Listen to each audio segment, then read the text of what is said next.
The rain in Seattle didn't just fall.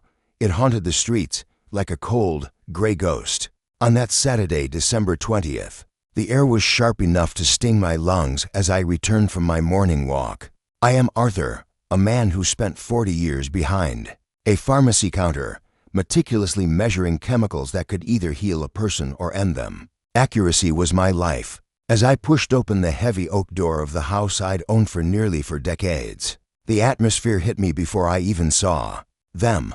The house felt heavy, thick with a tension that didn't belong in a home. In the living room, my son Julian and his wife Evelyn were huddled together on the mid-century modern sofa. The second the floorboards creaked under my boots, they bolted. A bright dot. It wasn't the sudden silence of a casual chat ending. It was the frantic, guilty hush of conspirators caught in the act. "Morning," I said, my voice rasping slightly from the cold. I hung my trench coat on the brass hook. "Coffee ready. It's brutal out there." Julian wouldn't look at me. At 38, he still had that nervous habit of staring at his shoes when things got uncomfortable.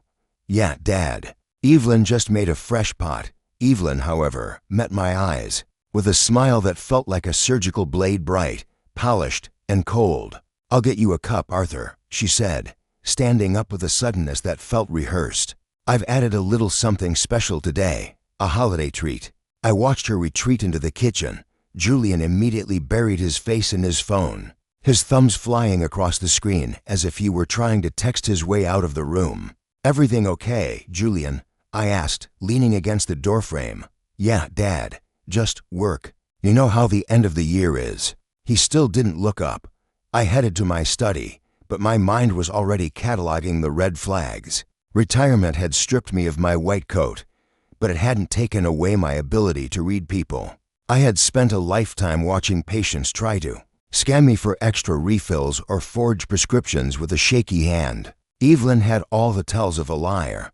That evening, the air in the house grew even more suffocating. I was in the kitchen, carefully stirring a pot of marinara, when Evelyn appeared in the doorway.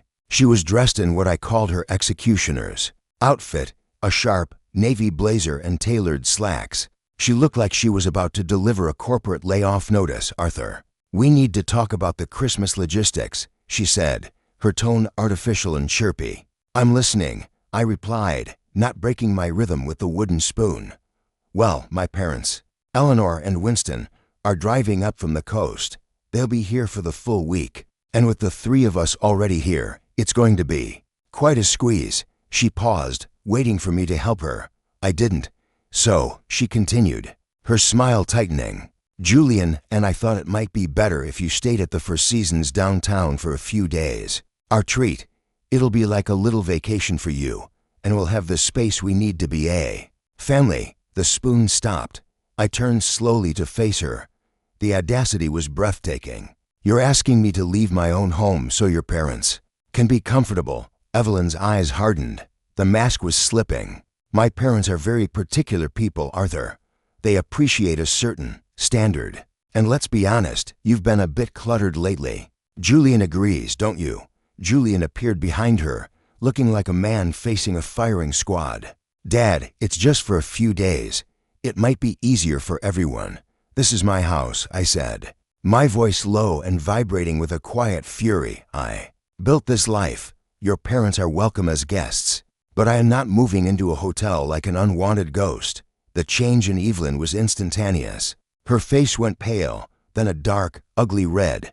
For a fleeting second, pure, unadulterated hatred flashed across her features. "Fine," she spat, the word hitting me like a stone.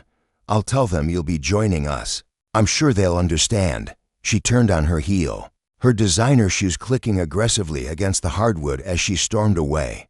Julian lingered. For a second, his mouth opening as if to apologize. But then he simply hung his head and followed her. I stood alone in the kitchen, the steam from the pasta sauce rising around me. My heart was racing, but my mind was cold. I had spent 37 years as a pharmacist. I knew how to identify toxins not just in bottles, but in people. And right now, my daughter-in-law was the most dangerous substance in this house. That night, as the rain lashed against the windows, I lay awake. I could hear their voices through the walls, muffled, intense, and angry. A line had been drawn. This was no longer just a family disagreement. This was a siege, and as I closed my eyes, I knew that Christmas morning wouldn't just be about gifts, it would be about survival. The next few days in the Seattle house felt like living inside a pressure cooker. The silence wasn't empty, it was heavy, vibrating with the unspoken words of Julian and Evelyn. Every time I walked into a room, the air seemed to chill. They would stop talking mid-sentence, their eyes darting toward me before landing on anything else the floor. Their phones the wall. It was the classic behavior of predators waiting for their prey to make a mistake. As a pharmacist, I had been trained to notice the smallest deviations. If a pill was slightly off color or a label had a microscopic typo, I saw it. And right now, the labels on my son and his wife were all wrong. On the morning of December 21st, I decided to test the waters. I walked into the kitchen where Evelyn was meticulously organizing the pantry. She was moving things that didn't need to be moved. A sign of nervous energy. "Good morning, Evelyn," I said, my voice steady. "I'm going to make a big batch of my signature clam chowder for Christmas Eve. I'll need to clear some space in the fridge." She didn't turn around. Her back stiffened. "Actually, Arthur, I've already planned the entire menu. I've ordered organic, pre-prepped catering. There won't be room for homemade experiments. I chuckled, though there was no humor in it. "I've made that chowder for Julian since he was in diapers. It's a tradition. Traditions change," she snapped, finally turning. Her eyes were bloodshot, as if she hadn't slept. Modern families move forward. They don't cling to the past until it chokes everyone else. I didn't argue. I simply watched. I noticed the way her fingers trembled as she gripped a jar of expensive sea salt. High cortisol levels, I thought. Stress-induced tremors. She wasn't just annoyed. She was desperate. That afternoon, I retreated to my sanctuary, my study. It was a room filled with the scent of old paper and cedar. I pulled out my heavy oak filing cabinet. This was where I kept the architecture of my life, the deed to this house, my retirement accounts, and my late wife Ann's life insurance documents. I had a system. Every folder was tabbed and aligned to the millimeter. But as I opened the property drawer, my heart skipped a beat. The folder for the house deed was sitting at a slight angle. I hadn't touched it in 6 months. I pulled it out. The papers inside were slightly ruffled. Someone had gone through them in a hurry. I checked the back of the deed. The original seal was there. Thank God, but the fact that it had been handled felt like a physical violation. They're looking for the title, I realized. They're checking for liens or looking for a way to transfer. I spent the next 3 hours performing a quiet audit of my own life. I checked my bank statements, nothing missing yet. But there were odd questions Evelyn had asked over the last month. "Arthur, which branch did you say handles your pension? Do you still have that safety deposit box at Chase?" At the time, I thought she was just being helpful. Now, it felt like she was mapping out a crime scene. On the 22nd, I decided to leave the house to clear my head. As I reached for my car keys on the hallway console, I realized they weren't there. I checked my coat pockets. Nothing. I checked the bowl where I'd kept them for 35 years. Empty. "Julian, have you seen my keys?" I called out. He shuffled out of the den, looking exhausted. "Oh, yeah, Evelyn took your car to the car wash. She said it looked shabby and wanted it cleaned for when her parents arrive." Without asking me, she was just trying to be nice. "Dad, don't make a big deal out of it." But it was a big deal. In the world of pharmacology, if you take away someone's mobility, you increase their dependency. By taking my keys, she had effectively grounded me. I felt the walls of my own home closing in. I spent that evening sitting in my leather chair, staring at the rain. I thought about the elder abuse seminars I used to see flyers for at the pharmacy. I used to think they were for people much older than me, people who had lost their wits. But I was 67, sharp as a needle, and yet I was being systematically erased from my own life. I remembered a specific incident from 3 weeks ago. We were watching the news, a segment on the rising real estate market in Seattle. Evelyn had sighed. A long, dramatic sound. "It's a shame," she had said, looking directly at me. "All these beautiful, large homes occupied by single seniors who can barely climb the stairs. It's such a waste of space when young families are struggling. It's almost selfish, don't you think? At the time, I had ignored the barb. Now, it echoed in my mind like a warning bell. Late that night, around 1 a.m., I went downstairs to get a glass of water. I moved silently, a habit from years of not wanting to wake Julian. When he was a child, as I approached the kitchen, I saw a sliver of light under the door. Evelyn's voice was a low hiss. The appraiser said the market is peaking. Julian, if we don't list it by January, we lose at least $50,000. Patty, Evelyn, he's not going to just sign it over. He's stubborn. He doesn't have to be stubborn if he's not competent. Julian, think about it. The forgetfulness, the mood swings. We just need to document it. If he looks unstable, the power of attorney kicks in. We do what's best for him. A nice facility in the valley. He'll have friends his own age. It feels like we're betraying him, Julian whispered. We're saving our future. Do you want to be 40 years old and living in your father's basement forever? Just trust me. Christmas is the perfect time. Everyone is stressed. A little episode won't surprise anyone. I stood in the shadows, my hand trembling on the cold glass of water. They weren't just waiting for me to move out. They were planning to steal my sanity. They wanted to turn my own mind against me to get the keys to the castle. I went back upstairs, but I didn't sleep. I sat by the window, watching the streetlights reflect off the wet pavement. They thought I was a senile old man who could be pushed into a corner. They forgot that I spent my life handling poisons. I knew exactly how to neutralize a threat. If they wanted a Christmas surprise, I would give them one they would never forget. The morning of December 23rd arrived with a sky the color of a bruised plum.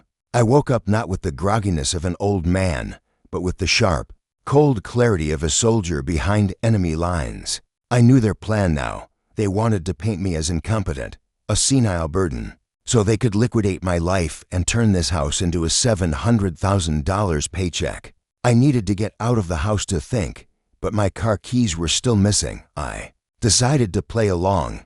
I walked into the living room, rubbing my temples as if I were confused a performance for the hidden audience I knew was watching. Evelyn, Julian, I can't seem to find my keys again, I said, my voice intentionally thin. Evelyn appeared from the dining room, a look of mock concern plastered on her face.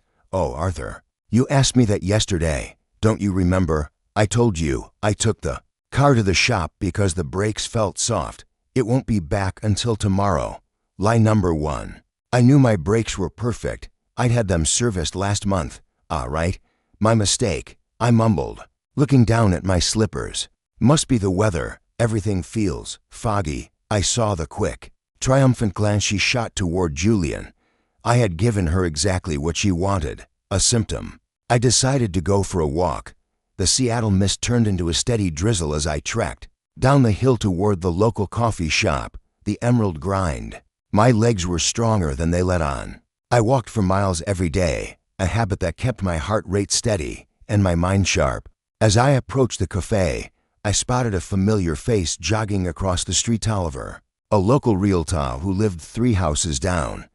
He was a decent man, always talking about his kids' soccer games. Arthur, Merry Christmas, Oliver called out, catching his breath. Surprised to see you out in this. Usually, you're tucked away in that study of yours, just getting some fresh air. Oliver, the house is a bit crowded lately. Oliver fell into step with me, I bet.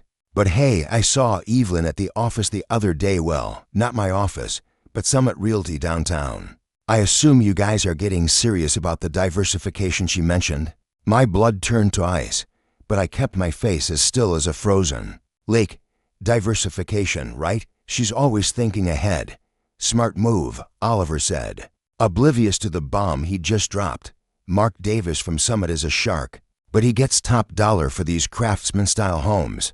He told me they were looking for a quick sale, maybe even an off-market deal to close before February. I figured you were moving to that luxury retirement village in Bellevue everyone's talking about. Bellevue, I repeated, my voice a flat monotone. Yes, it has excellent facilities. We parted ways at the corner. I didn't go to the coffee shop. I sat on a damp park bench, letting the rain soak into my hat. Mark Davis, Summit Realty, quick sale, February. They weren't just thinking about it. They had already listed my soul for sale. I realized then that Evelyn wasn't just greedy, she was efficient. She had been meeting with realtors while I was home reading my history books. She had probably forged my signature on preliminary documents, or was preparing to have me declared mentally incapacitated to bypass my signature entirely. As a pharmacist, I knew that every poison had an antidote, but you had to administer it before the toxin reached the heart. My antidote would be legal, medical, and psychological. I returned home around 3 p.m. The house was quiet. I went straight to my study and locked the door. I pulled a hidden burner phone from my desk, a precaution I'd kept since the day I realized my mail was being screened. That I dialed a number I knew by heart. Margaret Anderson. She was a sharp, no-nonsense estate lawyer who had handled my wife's probate. Margaret. It's Arthur Wilson. I'm in trouble. Arthur, you sound like you've seen a ghost. Worse, I'm living with two. I need to protect my assets, and I need to do it without them knowing. They're planning to commit me, Margaret. They're trying to sell the house. There was a long pause on the other end. Margaret had seen it all, children turning on parents for an inheritance, but she knew me. She knew I was as sane as a clock. Listen to me carefully. Arthur, she said, her voice dropping into a professional, steely tone. If they're going for a competency angle, we need to strike first. I want you to come to my office tomorrow. Tell them you're going to a senior holiday brunch or something. Bring every document you have. I'm going to draw up a living trust and a power of attorney that names me, not Julian, as your representative. And Arthur, start documenting everything. Every lie, every weird meal, every missing item. There's more, I whispered. I overheard them talking about an episode on Christmas. I think they're going to try to trigger a medical emergency. Then don't eat anything you don't prepare yourself, Margaret warned. I'll see you at 10 a.m. I hung up, feeling the weight of the situation. I looked at the digital clock on my desk. It was an old model. I needed something better. That evening, I complained of a headache and went to the electronics store under the guise of buying a new radio. I came back with two small, innocuous-looking devices, hidden cameras disguised as digital alarm clocks. I installed one in the kitchen, tucked behind a decorative canister of flour, and the other in the living room, facing the sofa where they held their war room meetings. Both streamed directly to an encrypted cloud account on my burner phone. As I finished setting them up, I heard footsteps. I quickly sat at my desk and opened a book. Evelyn knocked and walked in without waiting. She was carrying a plate of cookies. Arthur, you seemed a bit down today. I made your favorite oatmeal raisin. I looked at the cookies. They looked perfect. Golden brown, dusted with sugar. But in the dim light of the study, I saw her watching my face with an intensity that was predatory. How kind of you, Evelyn, I said, forced warmth in my voice. I'll have them with my tea later. Oh, eat one. Now, they're best when they're warm. My stomach is a bit unsettled. Maybe in an hour. She lingered, her eyes roaming over my desk, searching for something. Are those your old pharmacy records? You really should clear out this clutter, Arthur. It's a fire hazard. We want you to be safe. I'm perfectly safe, Evelyn, I said, meeting her gaze. I know exactly where everything is. She left the room, her smile disappearing the moment she turned her back. I waited until I heard her bedroom door close. Then I took one of the cookies and placed it in a sterile plastic bag I'd brought from the pharmacy years ago. I didn't eat it. I didn't trust the sugar. I didn't trust the warmth. I didn't trust anything in this house anymore. I sat in the dark, watching the red blinking light of the hidden camera. The game had moved into the shadows. They thought they were the ones with the plan, but they had forgotten the most basic rule of chemistry. For every action, there's an equal and opposite reaction. Christmas was 2 days away, and a special ingredient was about to be served. The sun rose on Christmas morning, but it brought no warmth to the Seattle skyline. The house was filled with the cloying scent of pine and cinnamon, a festive mask for the rot underneath. I had barely slept, spent the night watching the live feed from the kitchen on my burner phone. I had seen Evelyn late at night, crushing small white tablets and mixing them into a specialized tin of premium coffee grounds. My heart had hammered against my ribs as I watched her. It wasn't just a prank. It was a clinical, calculated move to incapacitate me. At 7 a.m. I heard the familiar hum of the espresso machine.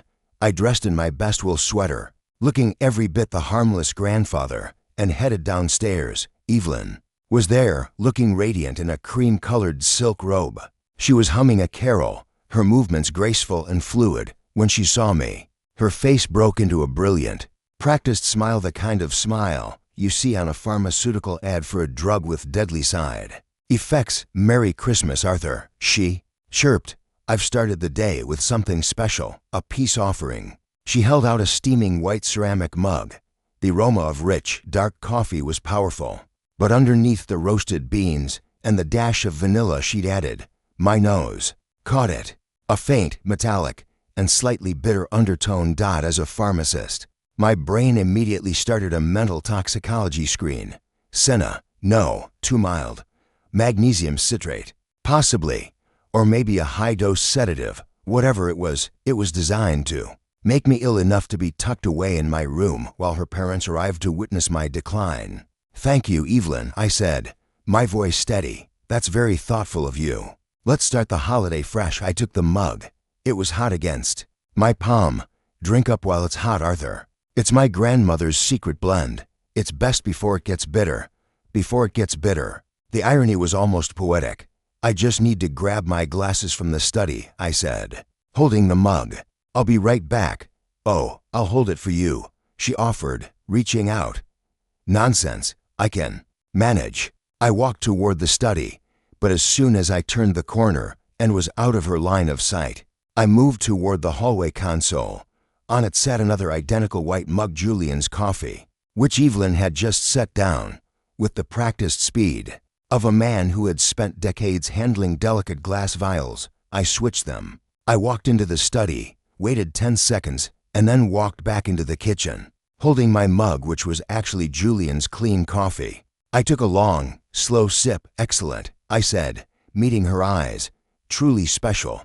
Evelyn's eyes gleamed with a dark satisfaction. "I'm so glad you like it, Arthur. Why don't you go sit in the living room? Julian will be down in a minute." She reached for the mug I had left on the console, the spiked one, thinking it was Julian's. She took a large gulp, her eyes fixed on her phone as she checked the delivery status of her parents' catering. "Where is Julian?" I asked, sitting in my armchair. "He's just finishing up a call. He'll be down to open gifts soon." 10 minutes passed. I sat there, calmly sipping the clean coffee, watching the clock. 15 minutes. Evelyn began to move. With a slight jerkiness, she set her mug down, her hand trembling slightly. She rubbed her stomach, a small frown creasing her perfect forehead. "Arthur, I think the cream in the coffee might have been a bit off," she whispered. "Really, mine tastes fine," I said, my voice dripping with artificial concern. "Are you feeling okay, Evelyn? You look a bit pale." "I'm fine," she snapped, but her voice was strained. She stood up, then suddenly doubled over, clutching the edge of the kitchen island. Her face had gone from cream to a sickly, translucent gray. "I just need to excuse myself for a moment." She didn't walk. She practically bolted toward the stairs. A few seconds later, I heard the sound of the bathroom door slamming shut, followed by the unmistakable sounds of a violent gastrointestinal revolt. Julian came downstairs then, looking confused. "Where's Evelyn? I thought we were doing coffee and gifts. She seems to have had a sudden episode." "Julian," I said, leaning back in my chair, "a real shame, especially since her parents are due in an hour." Julian's face went white. "An episode? Like a stomach bug, something like that." She was very insistent about that special blend coffee. Maybe it didn't agree with her. For the next 45 minutes, the house was a symphony of chaos. Evelyn was trapped in the bathroom, her moans audible through the vents. Julian was frantic, knocking on the door, offering water, while also trying to tidy the living room for his in-laws. At exactly 10 a.m., the doorbell rang. Eleanor and Winston had arrived. They were exactly as I'd expected, stiff, affluent, and judgmental. They walked into the house with the air of royalty inspecting a peasant's hut. "Arthur," Winston said, offering a cold hand. "Merry Christmas." "Where's my daughter? I'm afraid Evelyn has been taken quite ill," I said, my voice full of sympathy, a sudden, violent reaction. "We're quite worried. She's been indisposed for quite some time." Just then, a particularly loud and agonized groan echoed from the upstairs bathroom. Eleanor gasped, her hand flying to her pearls. "My poor girl. Julian, what on earth did you feed her?" Julian was stammering, his boyish face flushed with embarrassment. I don't know. She was fine an hour ago. It's the stress," I added helpfully. "She's been so focused on modernizing the family and organizing the house." I told her she was pushing herself too hard. The Christmas brunch was a disaster. The catering arrived, but no one ate. Eleanor spent the entire time upstairs outside the bathroom door, while Winston sat in the living room, looking at the floorboards as if they were infested with plague. I, however, felt wonderful. I sat at the dining table, eating a croissant, and drinking a fresh, clean pot of Earl Grey I'd made myself. Through the chaos, I caught Julian looking at me, not with concern, but with a dawning, horrific realization. He looked at the white mugs on the counter. He looked at me, sitting there in perfect health. He saw the cold, sharp glint in my eyes, the glint of a pharmacist who knew exactly what the dosage was. He knew I had caught them, and he knew that the episode they had planned for me was now tearing his wife's dignity and their plan apart. But this was only the beginning. The special ingredient had done its work. But I still had the lab report, the hidden recordings, and Margaret waiting for my call. I looked at Winston and smiled. "More tea, Winston? It's a very safe blend." I checked it myself. By 2 p.m., the atmosphere in the Seattle house was more like a funeral than a Christmas celebration. Evelyn had finally emerged from the bathroom, looking like a ghost of her former self. Her hair was matted with sweat, her silk robe was wrinkled, and her eyes were hollow. She looked fragile, but when she saw me sitting calmly in my study, the fear in her eyes was replaced by a flickering, desperate rage. Eleanor and Winston were already packing their things, their faces tight with disappointment. They couldn't stand imperfection, and a daughter doubled over in gastrointestinal distress was not the Christmas card they had envisioned. "We're leaving," Julian, Winston announced, his voice booming through the hallway, clearly. "This household is in no state for guests. We'll stay at the Marriott." Julian was nodding frantically, looking like he wanted to crawl into a hole. "I'm so sorry, Winston. We'll make it up to you." As they pulled out of the driveway, the house fell into a tomb-like silence. Evelyn slumped onto the sofa, her face buried in her hands. Julian stood by the window, watching his in-laws disappear into the Seattle mist. "How are you feeling, Evelyn?" I asked, stepping out of my study. My voice was calm, almost academic. That was quite a reaction. As a pharmacist, I'd say it looked like a high-dose stimulant or a concentrated irritant. Perhaps senna, or maybe even a heavy dose of magnesium citrate. Evelyn's head snapped up. The mask was gone. You switched them, you knew." "I spent 40 years reading labels, Evelyn," I said, walking toward her. "I can smell a chemical inconsistency." From across the room, "You tried to drug me in my own home. On Christmas morning. It was a joke." She shrieked, her voice cracking. "We just wanted you to rest. You're always underfoot. Always judging us a joke." I leaned in, my shadow falling over her. "In the state of Washington, administering a substance to someone without their consent is a felony. It's called assault in the 2nd degree, and when it's done to a senior, the sentencing enhancements are quite severe." Julian turned around, his eyes wide with terror. "Dad, please, she didn't mean it like that." "I don't care what she meant, Julian. I care about what she did." I pulled a manila folder from under my arm, the one Margaret had helped me prepare. "And I care about what you both were planning to do." I tossed the folder onto the coffee table. It landed with a heavy thud. "What's this?" Julian asked, his voice trembling. "That," I said, "is the end of your little game. Inside, you'll find a copy of a living trust. I've officially transferred the house and all my assets into it. The trustee is Margaret Anderson, not you, Julian. You no longer have any claim to this property, now or ever." Evelyn grabbed the folder, her shaky fingers rifling through the pages. "This isn't legal." "You can't just read the second page, Evelyn," I interrupted. "It's a notice of non-consent." I've filed a formal statement with the county recorder. Any attempt to sell, lien, or transfer this title will trigger an automatic fraud alert to the DA's office. I also visited Mark Davis at Summit Realty yesterday. I told him I had no intention of selling and that any preliminary documents he received were forged. He was very interested to hear that. He doesn't like his reputation being tied to elder fraud. Julian slumped against the wall, the air leaving his lungs. Dad, we were worried about your memory. My memory is perfect, Julian, I snapped. For instance, I remember the conversation you had in the kitchen on the 19th. The one where you talked about declaring me incompetent and accelerating my move to a facility. Evelyn went cold. How could you know that? I pulled out my burner phone and pressed play. Their own voices filled the room, clear, crisp, and damning. The plan to steal the house, the mockery of my age, the cold calculation of my disposal. I have cameras, Evelyn, motion activated, cloud sensed. I have hours of footage of you to plotting like Shakespearean villains. And I have the coffee sample. I held up a small, sealed glass vial containing a brown liquid. I saved some of that. Special blend. I'm taking it to a colleague of mine tomorrow, a toxicologist. Once he confirms the presence of an unprescribed substance, I'll have enough to file a police report. The room went silent. Evelyn looked at the vial, then at the phone, then at me.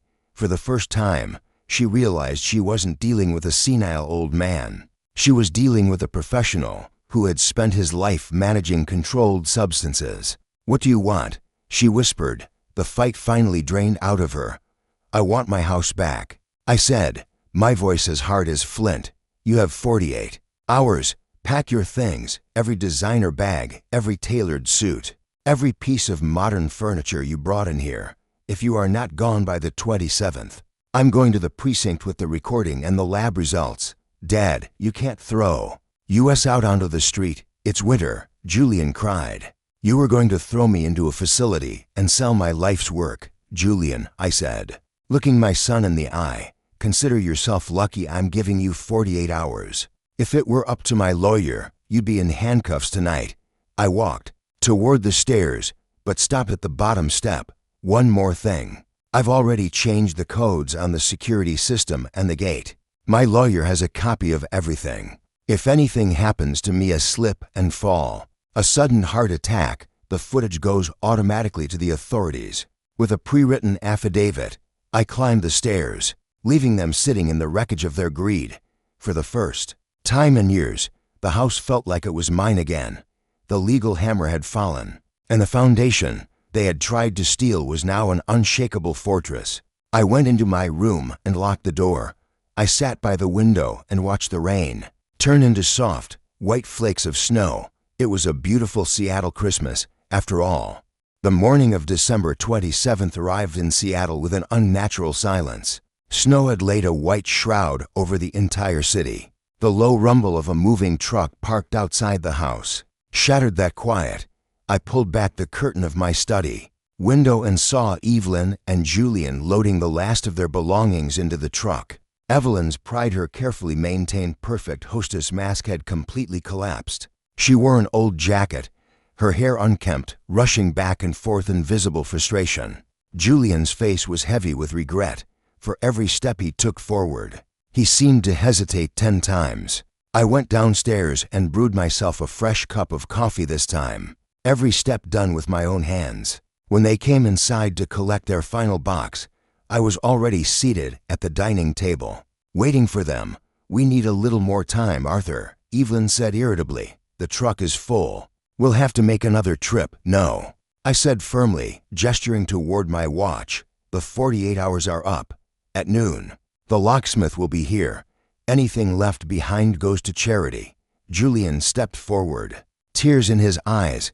Dad, are we really ending things like this? I'm your son. I looked at him. For a moment, I saw the little boy I had taught how to walk, but then I remembered the recording. The one where he questioned my mental competency. Julian, I said, my voice calm but solid. Relationships are formed by blood, but respect has to be earned. You and Evelyn tried to strip me of my identity, my peace, and my judgment.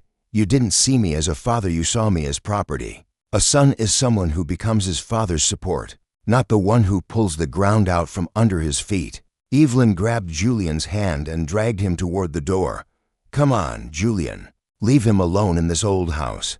Let's see how long he can tolerate the loneliness. I smiled and replied, loneliness is 1,000 times better than the poison you put in my coffee. Evelyn, goodbye. When the truck rolled through the gate and their car's taillights faded into the snowy haze, I took a deep, peaceful breath. For the first time, the locksmith arrived and changed every lock in the house. The new keys rested in my palm, not just pieces of metal, but documents of freedom. That evening, I called Margaret, my lawyer. It's done, Margaret. The house is empty. Congratulations, Arthur, she said. You protected yourself. Come to my office tomorrow morning, and we'll finalize the legal papers so no one can disturb your peace again. Later that night, I sat in my study and opened my old pharmacy records. They no longer felt like clutter, they were evidence of a lifetime of work. I looked out toward the garden, where beneath the snow, the crocus bulbs I had planted waited patiently for spring. Anne, my wife, used to say, Arthur, seasons always change, but a tree with strong roots survives every storm. That night, I finally understood the depth of her words. I turned off the lights and walked toward my bedroom. The house was calm now. No schemes, no fear. I am Arthur, a retired pharmacist, a clear-minded father, and now the undisputed owner of my own home. February arrived in Seattle with a rare burst of golden sunshine that turned the melting snow into glistening diamonds on the pavement. The house was no longer a battlefield. It was a sanctuary. The silence that had once felt heavy with Evelyn's unspoken malice now felt light, airy, and clean. I spent the first few weeks of my renewed independence doing exactly what Evelyn had hated, reclaiming my space. I reorganized my study without fear of being called cluttered. I spent hours in the kitchen slow-cooking stews, the savory aromas drifting through the halls without anyone complaining about lingering smells. One afternoon, a heavy envelope arrived from Margaret's office. It contained the finalized living trust documents, stamped and notarized by the state. I turned the pages, feeling the tactile weight of my security. I was no longer just a tenant in my own history. I was the legally fortified commander of my future. I also received a short, cold email from Julian. They had moved into a cramped two-bedroom apartment in a less desirable part of the city. He didn't ask how I was. He only asked for the remaining items in the garage. I didn't reply. I simply hired a courier to drop the boxes at his new doorstep. Our relationship wasn't just broken. It had been chemically altered into something inert. It hurt, but as a pharmacist, I knew that some wounds had to be cauterized to prevent the spread of gangrene. One Friday morning, I decided to visit my old pharmacy, now under new management. I sat on a bench outside, watching the young pharmacist. Behind the counter, he looked stressed, checking labels with a frantic energy. I walked in and offered him a small, knowing smile. Slow down, son, I said quietly. In this business, if you miss a decimal point, someone pays the price. Accuracy is your only true friend. He looked at me, puzzled for a moment, then saw the way I looked at the shelves. You used to work here, didn't you? I built this place, I said with pride. Coming home that evening, I stopped by the garden. The purple and white crocuses had finally pushed through the damp earth. Anne's flowers, defiant and bright. I sat on the porch steps with a fresh cup of coffee, watching the sunset paint the Olympic mountains in shades of violet and gold. I realized then that Evelyn's greatest mistake wasn't the coffee or the realtor. Her mistake was underestimating the strength of a man who had spent 40 years observing the world through a glass partition. She saw an old man as a target. I saw her as a contaminated batch that needed to be recalled. My phone buzzed. It was a text from Oliver, my neighbor. Hey Arthur, having a BBQ this Sunday. The whole block is coming. Hope to see you there. I smiled. I wasn't going to die alone in this house. I was going to live in it. I stood up, my knees a bit stiff, but my heart steady. I walked inside, locked the new deadbolt with a satisfying click, and turned on the lights. The house glowed warm and inviting. I was Arthur Wilson. I was 67 years old. I was sharp, I was secure, and for the first time in a very long time, I was truly home. If you like history, please like this video, subscribe to the channel, and share your impressions of this story in the comments. To listen to the next story, click on the box on the left. Thank you for watching.